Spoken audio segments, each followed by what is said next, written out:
원상 회복에 대해서 합의할 때 내가 시설 인수해서 들어왔는데 야, 너 나갈 때는 그 예전에 인수하기 전에 뭐 시설물들은 할 필요가 없고 그다음에 들어와서 네가 한 부분만 하면 된다 이렇게 명백하게 합의가 되어 있으면은 분쟁이 별로 없잖아요. 그죠? 그런데 이제 보통은 이제 그런 합의를 명백하게 안 하고 그냥 2015년도에 합의하는 것처럼 원상 회복한다 이런 수준으로 합의하거든요. 그죠? 그러니까 이제 분쟁이 발생하는데 그 분쟁 발생할 때 지금 그제 책에서 51페이지에 그 52페이지네 52페이지에 나와 있는 90년 판결이 있잖아요. 대법원. 그 판결의 의미는 그렇게 그냥 원상 회복한다라고만 이렇게 썼을 때는 임차인이 들어와 가지고 개조한 범위 그까지만 하면 된다라는 뜻으로 해석해야 된다는 거예요. 그러니까 정리해서 말씀드리면 그 아까처럼 시설을 인수해서 이제 우리처럼 들어오는 사람이 그 소유자하고 합의하면서 내가 이제 앞으로 원상회복하는 부분은 어 그전 소유자께 아니라 내가 그전 영업했던 임차인께 아니라 내가 들어와서 새로 시설한 부분만 원상회복합니다라고 이렇게 합의가 되어 있으면 분쟁이 없는데 그냥 원상회복합니다라고만 돼 있으면 분쟁의 해석의 여지가 있을 수는 있지만 대법원은 원칙적으로 그냥 그 임차인이 개조한 범위 내에서만 원상회복하면 된다라는 뜻으로 해석해야 된다. 그 이전 사람이 시설한 것까지 원상회복할 의무는 없다. 이렇게 판단했지 않습니까? 그러니까 그 임차인한테 유리하게 판단한 거거든요. 예, 그런데 이제 그 뒤에 지금 제가 좀 애매하다는 판결이 있잖아요. 그게 지금 몇 페이지 있냐면 55페이지 있지 않습니까? 55페이지 2019년 판결은 조금 그게 이제 종전의 판결하고 조금 이렇게 그 상반되는 듯한 판결이에요, 취지가. 그래서 조금 논란이 있을 수 있다 이 말입니다, 제 말씀은. 그런데 어쨌든 그 우리가 이제 상대방하고 그 저기 뭐 뭐랄까 논쟁을 할 때는 설득을 할 때는 그냥 처음에 그 51페이지에 보여드렸던 90년 판결 있잖아요. 그거를 그냥 출력해가지고 그걸 출력해서 야 대법원에서 이렇게 판단하고 있으니까 너 잘못 생각하고 있는 거야. 그냥 그렇게 설득하면 될 것 같다는 생각이 드는 거예요. 그리고 이제 좀 이어서 이야기하자 그러면요. 그거 아까 말씀하신 그 2007년도 2007년도 임대차 계약서 그 부분이 한번 보시면 13조 아닙니까? 그 13조 부분이 어, 본 계약 기간 중 신설 변경 기타 사용 물건 일체를 철거하고 임차 건물을 원상 회복하여야 하며 이런 부분이 아까 이제 그런 계약 내용을 해석을 할 때 이게 이제 그 아까처럼 제가 너가 시설 인수해서 들어왔는데 그 전에 거는 안 해도 되고 그 이후에 네가 한 것만 하라라고 하는 그런 뜻으로 해석하기에는 그냥 너무 일반적인 문구 같은 거예요, 이게. 예, 그러니까요. 근데 그러다가 또 그 왜 그러냐 그 이제 그러다가 또 2015년도에 계약한 거 보면 또 일반적인 문구란 말이에요.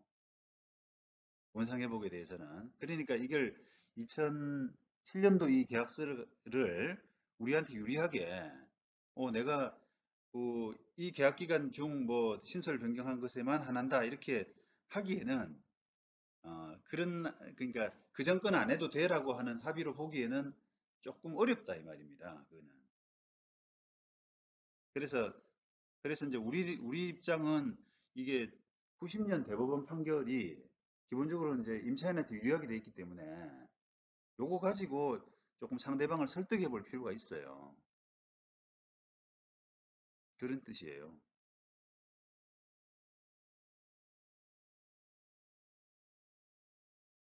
예, 예,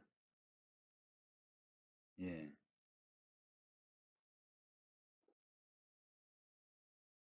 네,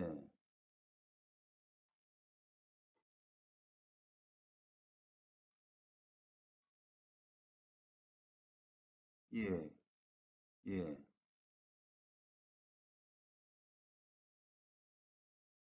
예, 예, 네.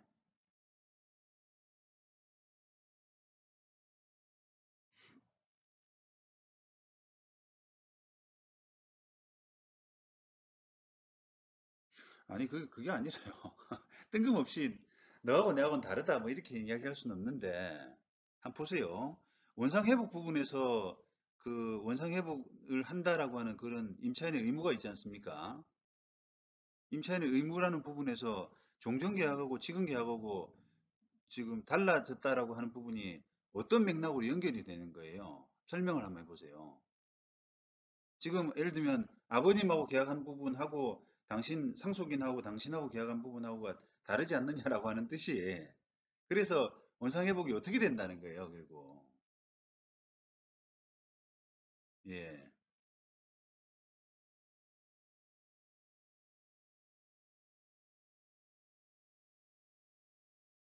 예.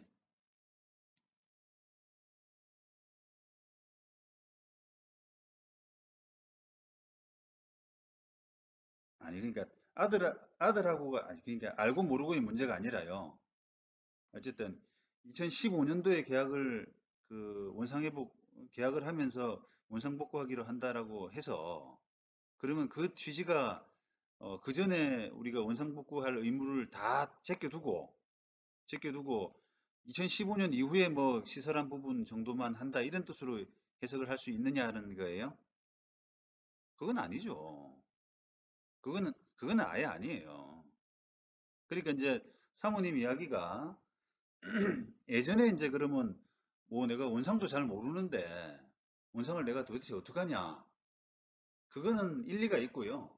근데 임차인 입장에서 우리 입장에서는 걱정할 필요가 없는 것이 그런 입증 책임이 다 임대인한테 있어요, 사실. 임대인한테 있다 이 말입니다, 임대인. 입증의 책임이. 아, 그러니까 모르면 청구 못 하는 거죠, 그러니까. 제 말씀은. 입증의 책임이 입증의 책임이 임대인한테 있기 때문에 임대인이 그거를 그때 원상이 뭐냐라고 하는 부분을 입증을 못 해내게 되면은 청구를 못 한단 말이에요, 우리한테.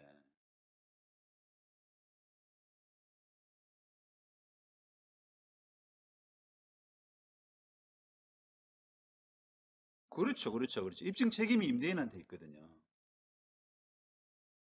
예. 그러니까 자, 그러니까 일단은 이 정리하자 그러면은 90년 대법원 판결에 따라서 우리는 그 전 사람이 했던 거는 아예 책임이 없다. 그다음에 가사 가사 어, 우리가 책임이 있다고 하더라도 너가 그 옛날에 어떻게 생겨 먹었느냐? 우리가 그 맨 처음 우리 개조했던 사람이 우리한테 팔았던 사람이 어떻게 했느냐? 그 당시 옛날 옛적에 그 상태가 뭐냐라는 걸 임대인이 입증을 해야 되지 않느냐? 근데 임대인이 입증을 못하면 난 주로 의무가 없다. 그렇게 두 가지 트랙으로 나갈 수 있는 거죠. 결국. 예, 예. 그래서 결국은 우리가 유리한 사건이에요. 사건 자체는. 예, 예, 예, 예. 왜냐면 뭐 일단 90년 판결이 있고요. 대법원 판결이. 그다음에 두 번째는 그게 뭐 좀 우리한테 시설 넘겼던 그 사람이 했던 것까지 우리가 해야 된다 손 치더라도 그걸 임대인이 그 당시 상황을 어떻게 알겠어요? 입증을 못 해낸단 말이죠. 예. 그러니까 이제 우리한테 유리한 사건이죠.